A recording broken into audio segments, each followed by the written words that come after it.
Me vjen shumë keq që arritet deri këto, po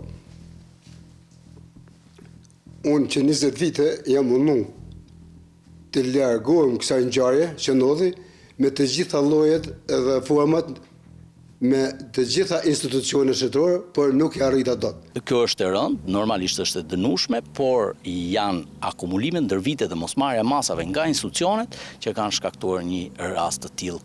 Konflikti midis dy familjeve në fshatin Pla kishte nisur që në vitin 2007, por situata ishte rënduar 3 vitet e fundit. Konflikti me Koshin ka lindur më 4/12/2007. Në mars të vitit 2008, Këshilli Bashkiak ka nxjerrë një vendim për mbylljen e kësaj rrugë me moblloshe, edhe ka arritur konflikti që 20 e sa vite në këtë gjendje duke u përshkallëzuar. Së fundi është i njëjti konflikt, nga që më kanë rëzu gjitha ankimet e mia me akte të sakta shkresore në të gjitha rrugët ligjore, ka arrestin ndez me datën 17/7/2023 dhe me datën 19/7/2023 Fadroma ka punu me djeninë e komisariatit dhe të shefit krimeve të Hasit dhe nuk e kanë largu Fadromën nga puna.